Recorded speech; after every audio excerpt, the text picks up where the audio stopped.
The American truck stop didn't die because people stopped wanting it. It was dismantled by 25 separate forces that had almost nothing to do with each other, made by people who had mostly never set foot in one. There was a particular kind of mourning that only existed at a truck stop diner in America between about 1955 and 1985.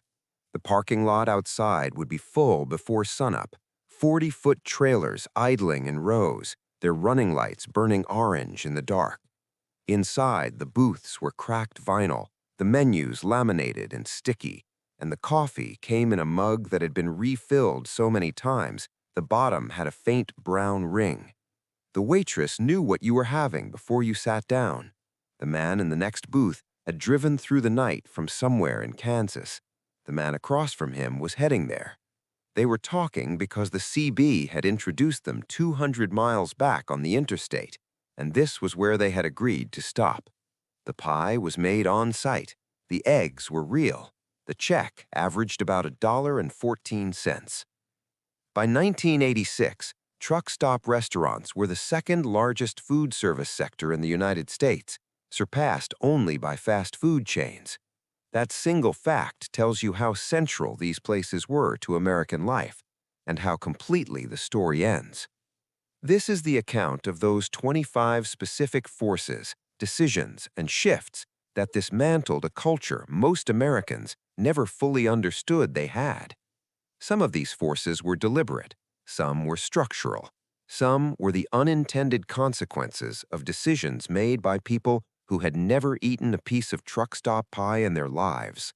Together, they erased something that took 50 years to build and about 20 to destroy. 1. The Federal Highway Act moved the road. Before 1956, the American highway system was a network of two-lane roads that ran through towns, not around them. U.S. Route 66, running from Chicago to Santa Monica, passed directly through hundreds of communities. U.S. Route 1 ran along the entire eastern seaboard, threading through neighborhoods, main streets, and commercial strips. When you drove across America before the interstates, you stopped in those towns. You bought gas on their main streets. You ate in their diners. You talked to the people who lived there. Long-haul truckers knew those towns by name, knew which diner had the best chicken fried steak in New Mexico, knew which stretch of Oklahoma had a place open past midnight where the cook would make you something that wasn't on the menu. President Dwight Eisenhower signed the Federal Aid Highway Act on June 29, 1956.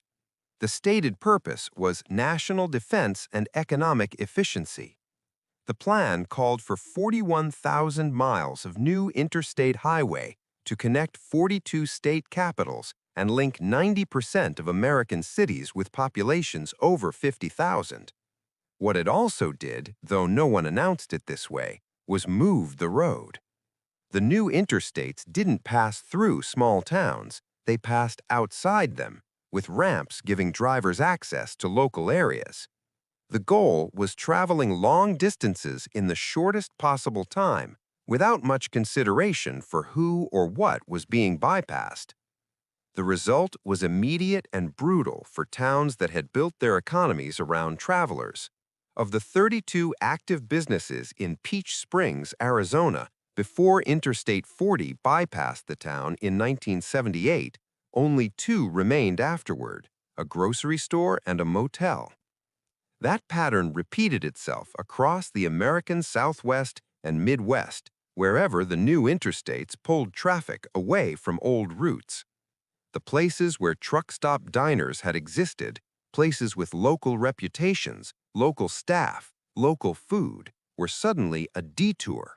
And nobody takes a detour when they're hauling freight on a schedule. 2. Exit ramps became the new main street, and fast food claimed them first.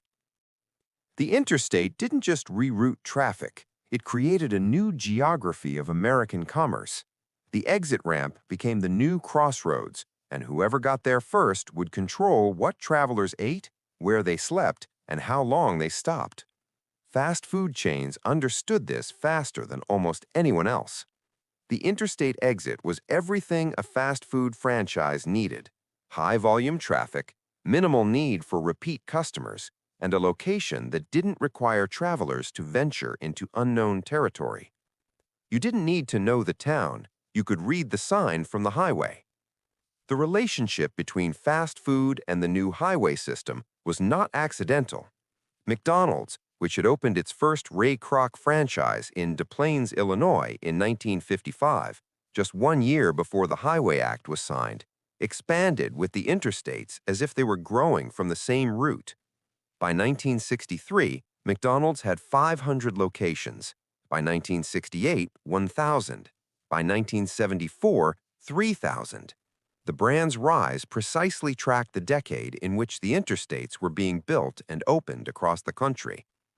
While independent truck stop diners were rooted to specific two-lane routes that were slowly being abandoned, McDonald's could open at any exit on any interstate in any state, because the franchise model required no local knowledge, no local character, and no local food. 3. Howard Johnson's, the first road food king, couldn't survive the competition it helped create. Long before McDonald's became the face of the American highway, there was Howard Johnson's. Howard Deering Johnson opened his first soda fountain and ice cream parlor in Quincy, Massachusetts in 1925. By the close of the 1930s, his restaurants stretched the full length of the eastern seaboard. In 1940, Howard Johnson's won the exclusive food service contract for the Pennsylvania Turnpike, America's first superhighway, and in doing so cemented its reputation with a motoring public that was justifiably wary of the dubious quality and cleanliness of roadside restaurants. The orange roof and the simple Simon logo became a promise. You knew what you were getting, and it wouldn't make you sick. By the 1960s, Howard Johnson's was the largest restaurant chain in the United States. By the 1970s, it had slipped to third, behind Marriott and Kentucky Fried Chicken. The problem was the same thing that had once been its strength. Howard D. Johnson had built the chain on quality control, on surprise inspections, on a genuine obsession with consistency. His son, Howard B. Johnson, who took over when his father retired in 1968, began cutting costs, serving cheaper food, and allowing standards to slip across a chain that had grown too large to monitor. The high costs that had made the food trustworthy became a liability against fast food chains that had engineered their entire model around doing it faster and cheaper. By 1979, Howard B. Johnson sold the chain to Imperial Group plc, a British tobacco conglomerate, for $630 million. By 1995, only 84 Howard Johnson's restaurants remained in the United States. By the mid-2000s, just 8 were left. The last one, in Lake George, New York, closed in 2022. What disappeared with it wasn't just a restaurant chain, it was the model that had proved Americans would stop, sit down, and pay for a proper meal on the road. That model lost to the drive-thru. 4. The drive-thru window redefined what a stop meant. In 1975, a McDonald's in Sierra Vista, Arizona, opened the first modern drive-thru window. The concept was simple. You didn't have to park, you didn't have to go inside, and you didn't have to sit down. You could receive food through a window and be back on the highway in under 5 minutes. Within a few years, the drive-thru had become so standard that its presence was assumed. Its absence was the anomaly. What the drive-thru window actually did was redefine the meaning of stopping. Before it existed, stopping at a roadside diner meant leaving the vehicle, entering a physical space, making eye contact with other people, and spending time. Truckers stopped at diners not only because they were hungry, but because the stop itself served a purpose: rest, conversation, information exchange, the basic human need to exist somewhere other than the front seat of a truck cab. The drive-thru transformed the stop into a transaction. You slowed down briefly, exchanged money for a bag, and kept moving. The culture that had grown up around the act of stopping, the CB networks, the waitress who knew your name, The trucker sitting with a newspaper and a second cup had no equivalent in the drive-through lane. 5. The death of the Route 66 diner and the culture it fed. Route 66 was not simply a road.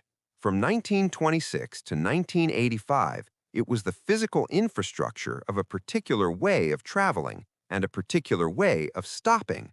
It ran from Chicago to Santa Monica through 8 states, threading through every town along the way. The businesses that grew up along it, the diners, the motels, the filling stations, the roadside attractions, were built specifically to serve people who were moving slowly enough through a landscape to be stopped by something interesting. The trucker driving that route knew those stops, as did the travelers. The waitress knew the regulars by what they ordered before they reached the counter. The interstate didn't just reroute traffic around those towns, it killed the pace at which the old road required you to travel. On Route 66, bypassing a diner meant driving through a town. On Interstate 40, you never entered the town at all. The final stretch of the original Route 66 in Williams, Arizona, was bypassed in October 1984. People in Williams were reported to be so upset they fired on the bulldozers and construction machinery. It made no difference, and Route 66 was officially discommissioned in 1985. The era of the diner as the default road stop died with it. 6. The corporate chain model replaced the independent operator.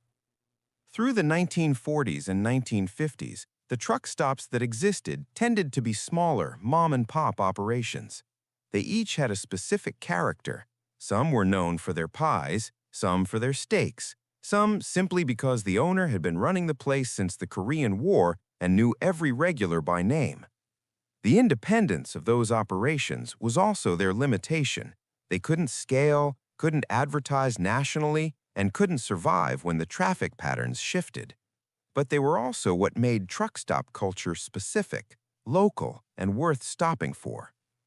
The corporatization of truck stops began in earnest in the 1960s when companies like Pilot, Flying J, Love's, and Truck Stops of America began opening standardized locations along the new interstates.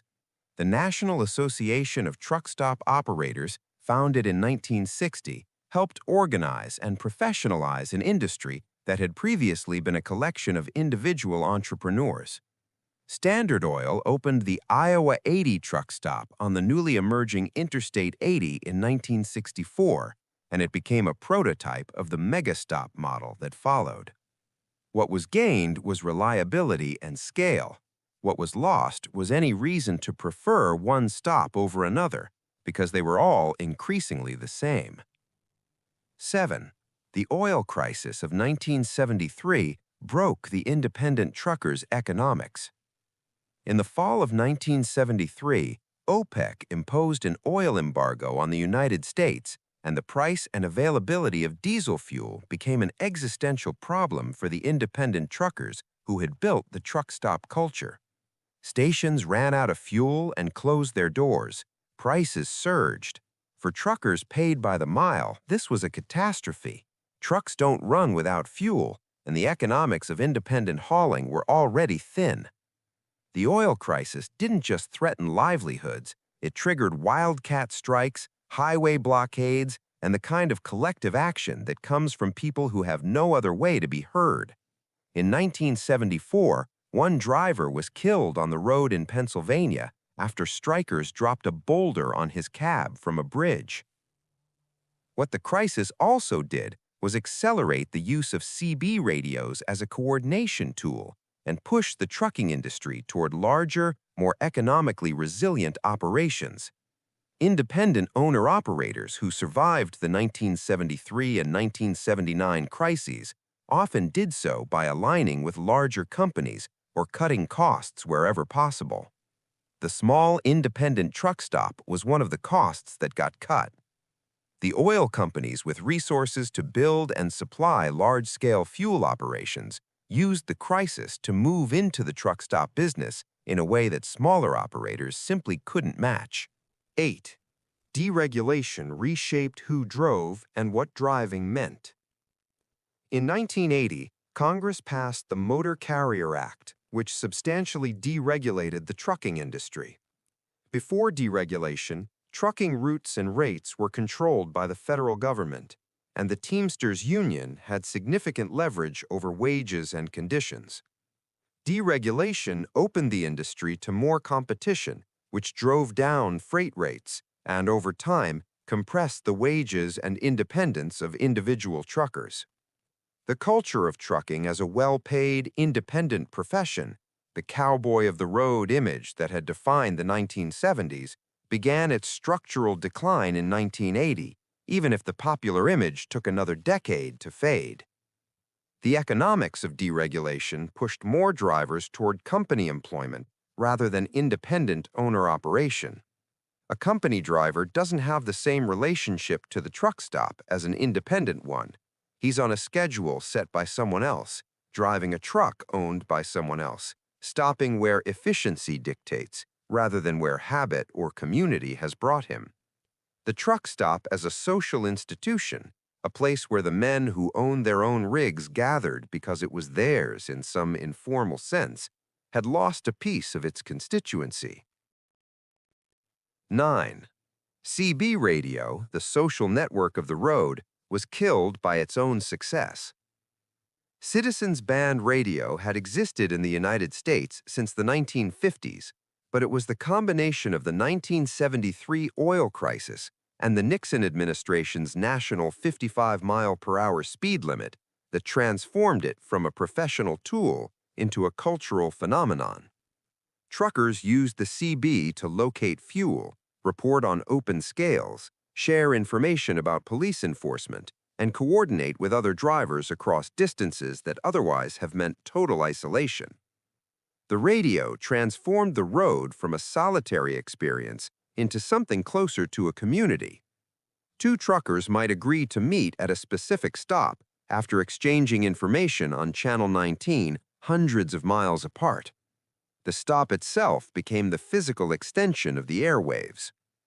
The CB craze reached the general public around 1975 and 1976, and by the late 1970s, the frequencies were so crowded with civilians, families, teenagers, hobbyists, people using high-powered illegal amplifiers, that the utility of the tool for professional drivers was collapsing under the weight of its own popularity.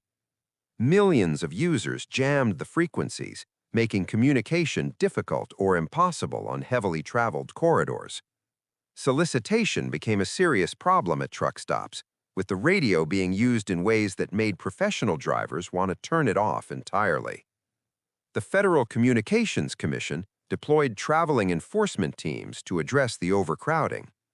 The CB had been the closest thing truck stop culture had to a social infrastructure, an informal, peer-to-peer network that existed outside of any company or institution. When it died, that infrastructure died with it. 10. Pop culture romanticized trucking, then abandoned it. Between 1975 and 1980, the American trucker became a pop culture icon. Smokey and the Bandit, released in 1977, became one of the highest-grossing films of the year.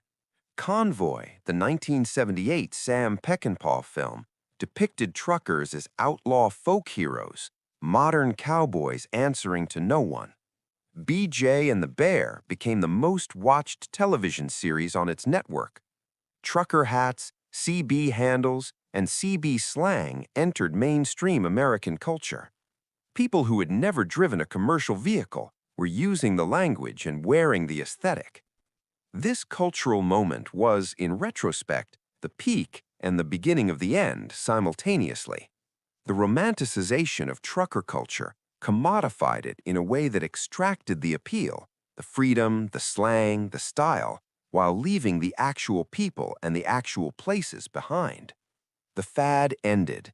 The Reagan era brought a different aesthetic sensibility, cleaner, more aspirational, less blue-collar. Once that ideal was established, CB radios became, as one writer of the era put it, unwanted detritus from a gritty, unclean age. The trucker had been a cultural fixture for about 5 years, and when that moment passed, the truck stops that had served as his gathering place lost their significance along with him. 11. The 55-mile-per-hour speed limit created a culture, and its repeal ended it. The national 55-mile-per-hour speed limit, imposed in 1974 as part of Nixon's energy conservation measures, had an effect on CB radio culture that went beyond frustration with slow travel. It created an enforcement situation, increased police presence, systematic radar use that made sharing speed trap information, police locations, and route conditions an urgent daily necessity for professional drivers. The coded CB slang that developed around it, bear in the air, chicken coop, Kojak with a Kodak, was functional communication that served a specific and immediate purpose. The cultural energy that built up around the limit, the truckers' strikes, the convoy blockades, the films and songs, was also the energy that sustained the truck stop as a gathering place with political and social significance. The trucker wasn't just a driver, he was someone with a stake in the conditions of the road. When the national speed limit was repealed in 1994, that shared grievance disappeared. Speed governors on commercial trucks made the conversation about running fast largely academic. The identity that had been partly built on opposition lost the thing it was opposing. Less than a third of truckers still regularly use a CB radio today. Channel 19 goes quiet for miles at a time on roads that would have once been constant with conversation. 12. The keep moving mentality replaced the stop and rest culture. Something deeper than logistics changed when fast food colonized the highway. Before it, a long-distance road trip required stopping, not just for fuel, but because the human body eventually needs to sit somewhere that isn't moving, at a table, and eat something that was cooked in a kitchen. The infrastructure of the old road, with its diners, its Howard Johnsons, its truck plaza restaurants, was built around the idea that travel was something you moved through, not over. Fast food, combined with the drive-through, introduced the possibility of eating without stopping. You could eat while moving. A family could receive their meals through a window in under 5 minutes and be back at highway speed before anyone had finished unwrapping their burger.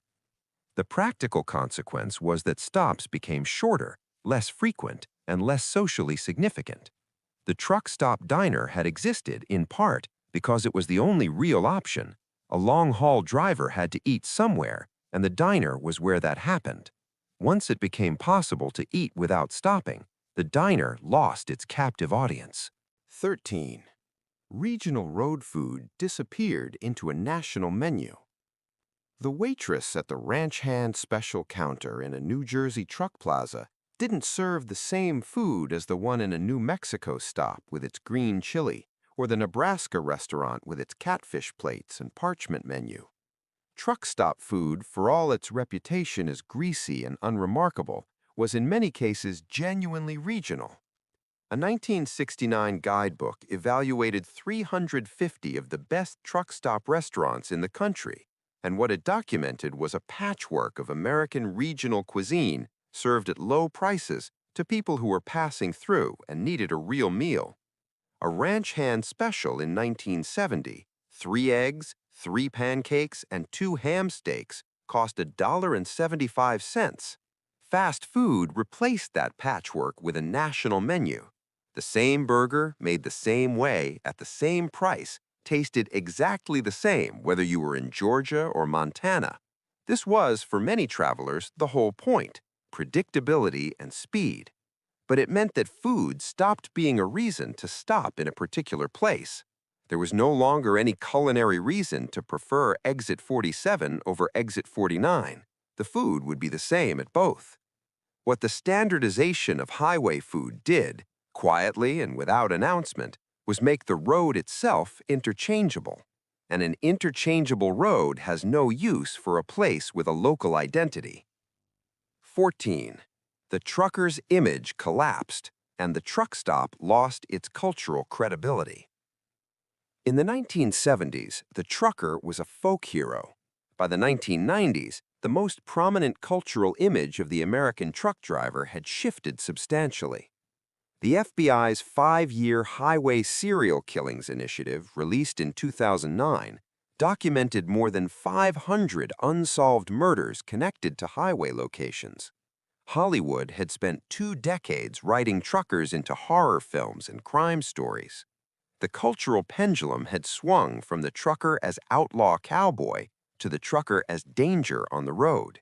Neither image had much to do with the reality of the profession, but both served to separate the public from any identification with the trucker's world. The truck stop, as a result, lost the cultural credibility it had briefly enjoyed. In the 1970s, civilians went to truck stops because truckers were considered interesting. By the 1990s, the association had reversed. The corporate travel plaza actively worked to detach itself from the older truck stop image. Cleaner facilities, better lighting, family appropriate, with fast food chains rather than independent diners, in part because the older image had become a liability. The rebranding worked. The culture that had given the truck stop's identity did not. 15. Fast food chains moved directly inside truck stops. The final act in the relationship between fast food and truck stop culture was absorption. By the 1980s and 1990s, the large corporate travel plazas that had replaced independent truck stops were increasingly partnering with fast food chains to provide food service inside their facilities. Rather than maintaining an independent restaurant with its own cook, its own menu, and its own identity, the travel plaza became a host for franchises: Subway, McDonald's, Burger King, Taco Bell. The food court arrived at the truck stop. This arrangement was efficient and profitable. The travel plaza didn't have to manage a kitchen, develop a menu, or hire a cook who knew how to make pie. The fast food franchise brought its own system, its own training, its own supply chain, and its own brand recognition. Drivers knew what they were getting. The trade-off was the last remaining piece of independent identity that truck stop food had carried. The cook who made the coffee strong and remembered how you liked your eggs was replaced by a teenager reading off a laminated order screen. The transaction was faster. The stop was emptier. 16. Small towns lost their economic reason to exist. The truck stop, the roadside diner, the motor court, these weren't just places to stop. They were the economic engines of small towns built around the fact that travelers needed something. A town on the old Route 66 existed in an ecosystem. The traveler needed gas, food, and sometimes a place to sleep. The town provided those things and in return had a reason to exist as a commercial entity. The independent trucker knew those towns by name, had preferences, and came back. When the interstates bypassed those towns, they lost the travelers. When fast food chains filled the interstate exits, they captured the spending that had previously flowed into local businesses. The writer Brandon Keim, writing for Wired, summarized the shift precisely. Small towns that were bypassed by the highways withered and died. New towns flourished around exits, and fast food and motel franchises replaced small businesses. The money that once circulated through a town, through its diner, its hardware store, its gas station, now circulated through a national franchise whose profits returned to a corporate headquarters somewhere else. 17. The travel plaza replaced the truck stop and served everyone by serving no one deeply. Beginning in the 1980s, truck stop operators made a deliberate decision to pursue four-wheelers, passenger cars, recreational vehicles, and families on road trips alongside the truckers who had been their original customer base. The facilities grew larger, cleaner, and more generic. The rough edges that came with a space that was genuinely a working person's institution were deliberately removed. The travel plaza was born, and it was built on the logic that a space designed to serve everyone equally needed to offend no one specifically. The Iowa 80 truck stop, which Standard Oil had opened in 1964 as a prototype for the large-scale operation, eventually grew into a 64-acre complex outside Walcott, Iowa, on Interstate 80, the largest truck stop in the world. Today, it contains a movie theater, a game room, a hair salon, a dentist, a truck wash, and a food court with several fast food chains. It serves more people in a single day than most of the old independent truck stops served in a month. It is also, in the sense that matters for this story, almost perfectly interchangeable with every other large travel plaza on the American interstate system. There is nothing in it that could only exist there, in that place, on that stretch of road. The truck stop that knew your name has been replaced by a facility that doesn't need to. 18. The loss of the waitress as a road institution. It is a small detail, and it carries weight. The truck stop waitress was a specific figure in American working life, someone who worked long shifts at odd hours, who knew the regulars, who understood that a man who had driven through the night from Kansas needed coffee before anything else. She was not merely a cinematic archetype, though she became one. She was also a real worker in a real institution that served a real function. In trucker slang, the restaurant was the coffee pot. She was the one who kept it running. The shift from diner to fast food counter eliminated that role along the highway. The fast food counter worker is not serving someone who is going to sit for 40 minutes. The transaction is over in under 2 minutes. There are no regulars, no institutional memory, no second cup brought without being asked. What was lost when that figure disappeared from the truck stop wasn't only sentiment, it was a form of human service that required knowing something about the person being served. The fast food model was specifically engineered to make that knowledge unnecessary. 19. The convenience store ate the middle ground. While fast food was capturing the family traveler at the interstate exit and the corporate travel plaza was absorbing the professional trucker, a third force was eating the middle ground, the convenience store. The shift began in the 1960s and 1970s when chains like 7-Eleven, Stop and Go, and regional operators like Wawa and Casey's recognized that Americans were driving farther and more frequently and wanted something faster than a diner but more substantial than a vending machine. By the 1980s and 1990s, these stores had expanded their food programs substantially. Microwave stations, hot dog rollers, made-to-order sandwiches, touchscreen ordering. Wawa and Sheetz developed their own food identities with loyal regional followings that treated menu debates as matters of local pride. The convenience store captured the travelers who didn't want fast food but also didn't want to stop long enough for a sit-down meal. It occupied the space that independent truck stop diners had once filled, but without any of the specificity, the local knowledge, or the long history. The convenience store doesn't know your name either. 20. The CB handle died, and with it, the anonymous road identity. A CB handle wasn't simply a nickname, it was a specific form of identity that existed only on the road, only in the present moment, and only within a community of people who were moving. You were Rubber Duck or Pigpen or Silver Eagle for the duration of the conversation. You might meet someone at a truck stop after knowing them only as a voice on Channel 19. The handle was a way of being known without being tracked, identified without being documented. It was provisional identity in the truest sense. It lasted as long as the conversation, and then it was gone.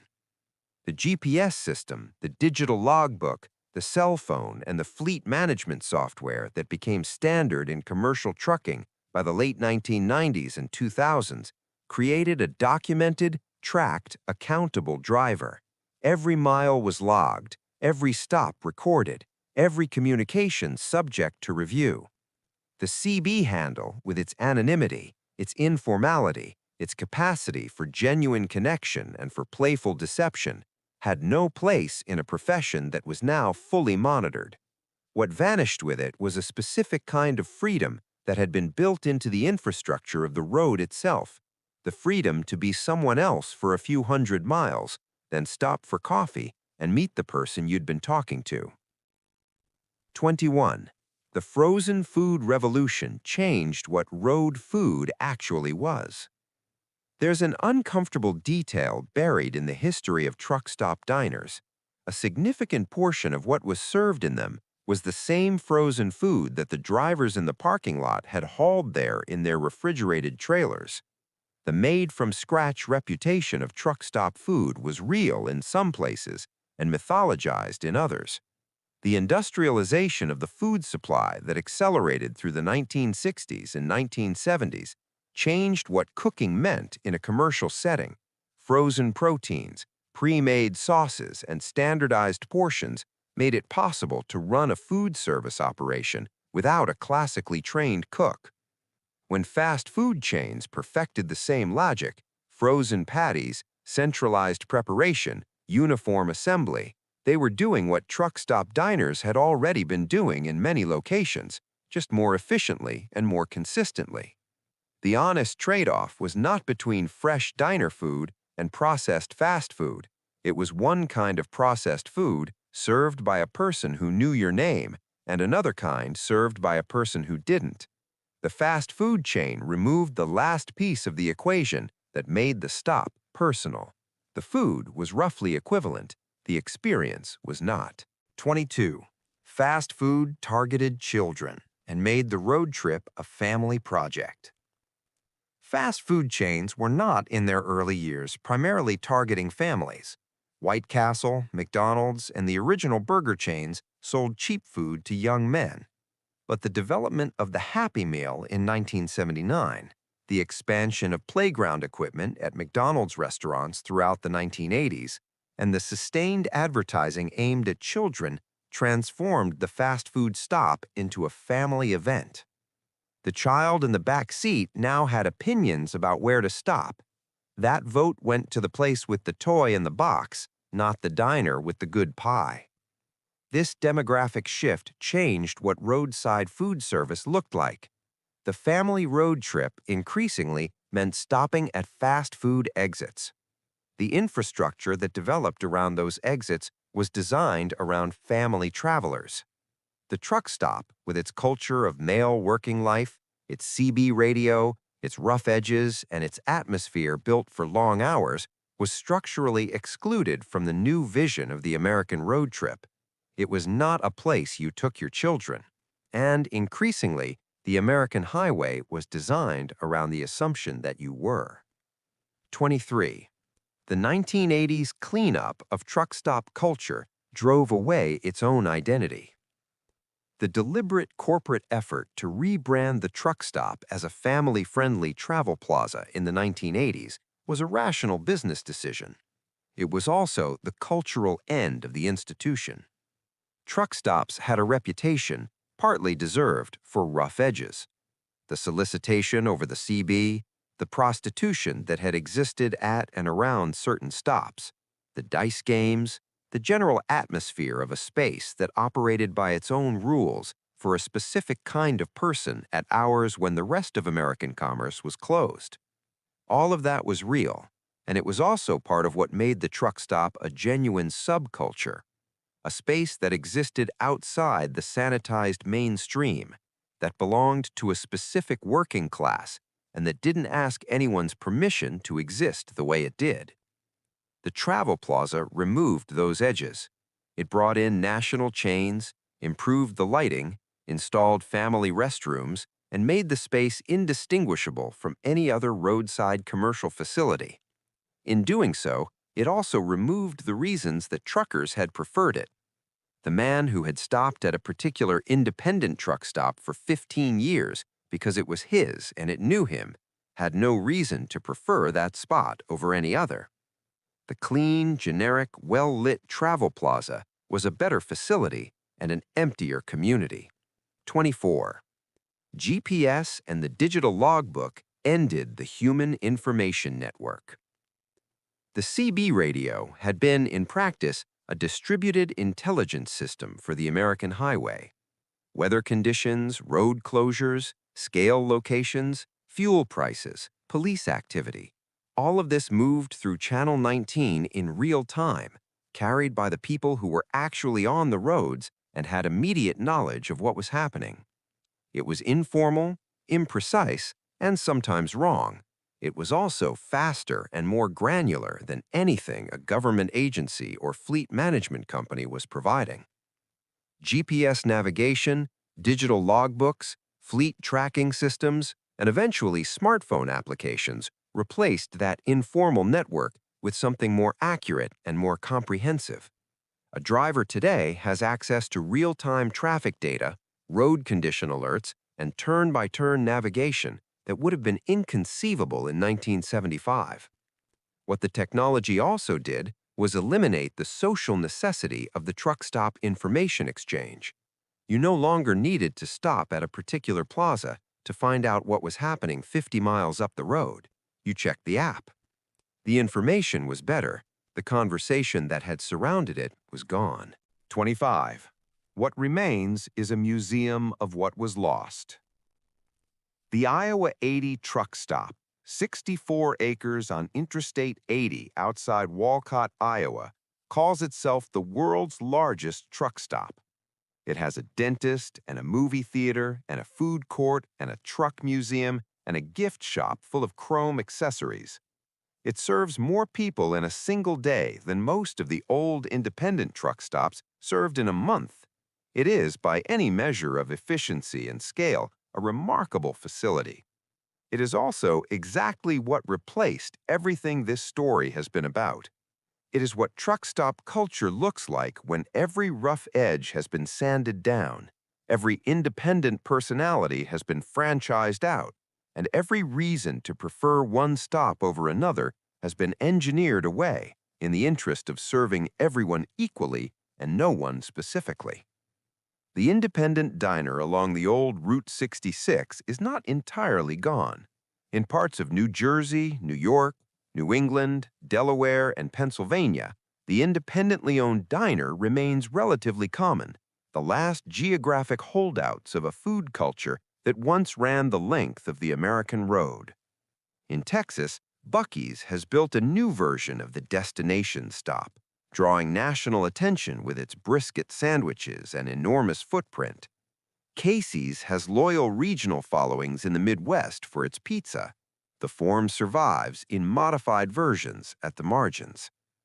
Less than a third of American truckers still regularly use a CB radio. Channel 19 still exists, but it goes quiet for stretches of highway that would once have been constant with conversation. The professional trucker today drives a monitored, GPS-tracked vehicle with a digital logbook, stopping at travel plazas that serve the same fast food chains as the exit ramp restaurants a quarter mile up the road. The stop is still necessary. It is no longer a community. What the 50 years of changes documented here did, taken together, was dismantle a specific set of conditions that had allowed a particular kind of American working-class culture to form and function along the highway.